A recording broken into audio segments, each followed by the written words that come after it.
Hi, welcome to Messenger Motorworks. Haven't done an update on the Milano in a while. I haven't done much on YouTube at all in a while. Start out, check it out. Got the wheels on. These are the Panasports that were on the car. When I bought it, I had them kind of reconditioned, sandblasted and powder coated. I think they look pretty rad, and on them I have the budget favorite Federal 595 RS Pros. If you haven't tried a Federal 595 RS Pro or some of the other variants, you're kind of missing out. Now, this is a budget build, obviously, so cheap tires.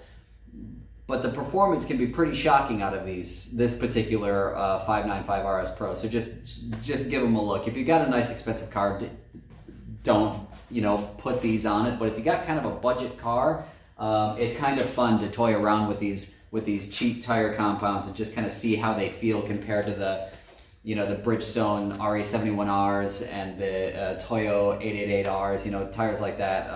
Those are really good, legitimate tires. It's kind of fun to see how close these things get. Anyway, wanted to make just a quick video. I drove this thing recently. It moved itself down the road under its own power, and I recorded it. I haven't done anything with the video, so I thought I would, but I had to give an explanation. If you like anything in this video, please like and subscribe down below. It really helps. Yes, being a shill, sorry, but it does help me in the algorithm for search. Anyway, I drove the car. I made some observations in the video. Some of them are right, some of them were wrong. The one thing I was right on is that it is missing on a cylinder. And we finally did a compression test, which I should have done a while ago, but lazy. Cylinder 5, there's just no compression. Didn't even move the needle on the compression tester. I made sure it was hooked up properly and everything like that. We had 150 plus on this side, 150, 160-ish, area. And then on the other side, I had a 175, a 0, and a 175. So a clear problem. Now that's also where that tick is coming from. What I'm really hoping is that tick isn't something really bad with that valve where it's like hit the piston or something. I think the damage might have been or sounded more catastrophic if that was really the case. I have taken the tappet cover off and the valve lash is pretty bad, so hopefully it's just one of those that's going. But what I suspect is the intake valve has a hole or a crack. Why I think it's the intake valve is because during the compression testing, all the plugs are obviously out and you're at full throttle with the plate, is that fuel was misting out of that particular cylinder. So that says to me that it's that cylinder is just always getting fuel from that injector, because the injectors do batch fire. So that cylinder would be getting fuel sprayed towards it even if the valve was going to be closed for that particular cycle, and then that fuel would just go through and get sucked in the next power stroke.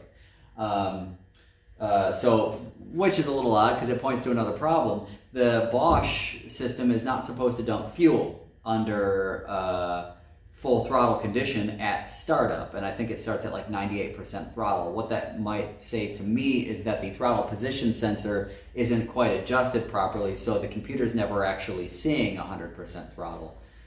Because either it was still dumping fuel when it wasn't supposed to, or cylinder 5 had so much fuel in it that it was just misting a bunch of it out. But we were turning it over quite a lot. I think it would have pushed all of that fuel out if there was just an excess sitting in there. It's likely that the Bosch is dumping fuel when it's not supposed to during startup under full throttle. It does that to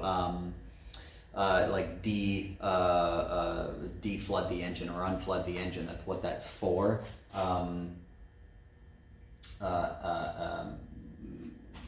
It's either that or it was full of fuel. I doubt it was full of fuel. So we got to take the head off. We're going to do that sort of thing. Still, though, the car rode relatively well. I only drove it for a short distance in the video, but even just coming down off the bump from my driveway and going around a little circle here, the suspension actually quite solid and rather compliant for its age. Now the car's only got 95,000 miles on it, but it is 33 years old. So maybe someday at some point in the past somebody actually took care of this thing, but who knows. Anyway, I wanted to just get the video on record and show that the car did move itself, but unfortunately we're going a little bit backward. We're going to be taking the engine apart soon. I don't know how far I'm going to go, if it's going to be a full-on rebuild or if I'm just going to only take apart what I need to take apart, keep the nature of this old engine together, and just move on to the brake, suspension, interior, the stuff that I really need to get done to be able to safely track the car.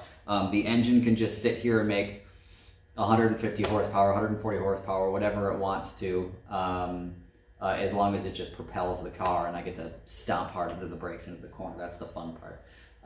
Anyway, here's the video. Please enjoy. Thanks. Dome lights work. Oh, good.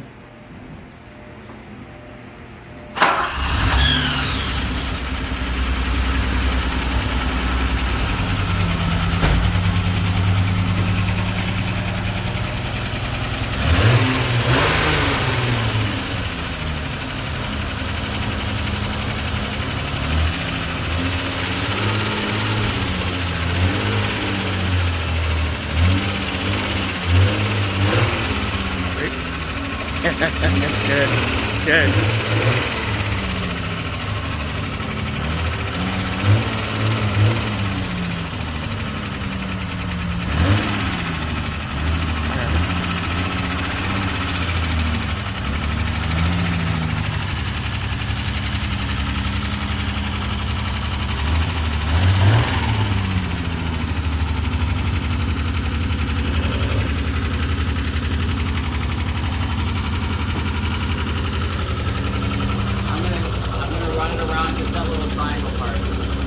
All right, man.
Is the handbrake holding?